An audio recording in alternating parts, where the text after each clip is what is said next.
Hey guys, it's Frank. The Cactus King once again dominates in Phoenix. Kevin Harvick and the Jimmy John's team prevailed this weekend, winning by the same margin of the finish of the Daytona 500 earlier this year, ahead of Carl Edwards. The finish just blew me away. Again. Crazy, right? Harvick didn't really have the dominant car today, though. He was kind of the third-place car most of the day. The first part was dominated by Gibbs drivers Kyle Busch and Carl Edwards. After halfway, Harvick showed that I'm the car to beat and passed both of them to take the lead and didn't look back for the rest of the race. A late caution kind of may have hurt his chances to win the race, but he stayed out with Dale Earnhardt Jr. and Austin Dillon, hoping that he had a shot to beat the Gibbs cars. On the restart, Harvick got a really good jump, but Edwards closed on him on turn 4 coming to the checkered flag, and they started banging side by side coming to line, and when I saw Harvick get in front, I just couldn't believe it. I'm like, Daytona 500 all over again. The top 5 finishers today behind Harvick and Carl Edwards were Denny Hamlin, our Daytona 500 champion, who gets his first top 5 since his victory in February. Kyle Busch, our defending Sprint Cup champion, getting his first career 8 consecutive top 5 streaks. And Dale Earnhardt Jr., who has struggled all week, finally was able to find the right grip in his car and finished 5th in the race.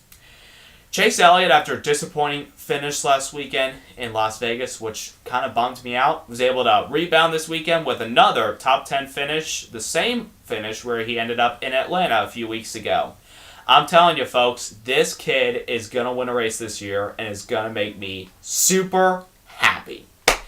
For all you Matt Kenseth fans, congratulations on your first top 10 of the season. It's not been the start of the season that Kenseth was hoping for. To be honest, I'm kind of surprised as well. Coming the line towards the finish of the 500, getting shuffled by his teammate, and he finishes 14th. Then the next week, he has a pit road violation where his gas man made an illegal adjustment and just made Kenseth and Jason Ratcliffe go back and forth. Like, why are you doing this?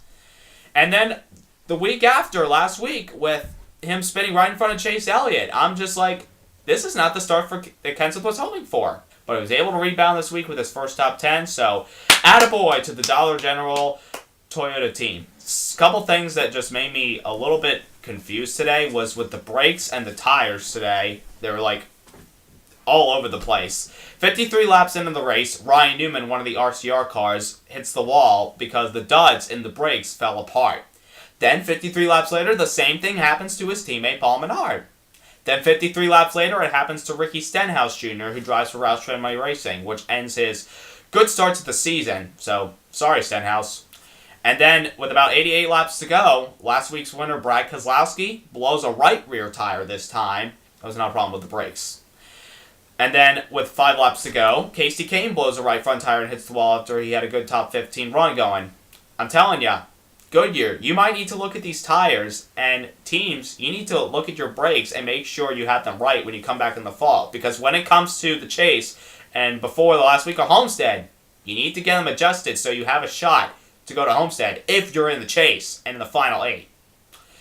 So, NASCAR, you gotta do something about it.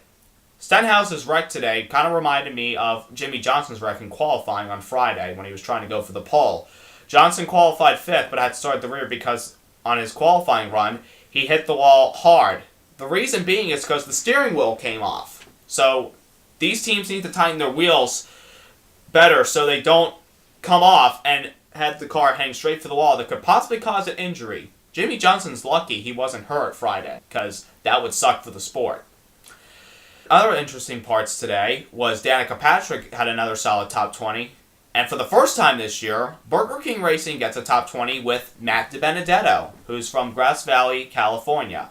DiBenedetto's previous best finishes in his career were 18th at Talladega last year and 20th at Bristol in the spring race. So, attaboy to the Dustless Blasting Cosmo Motors Toyota team. I really got to give them credit. They did a really good job this weekend. Until next week, I'll see you then.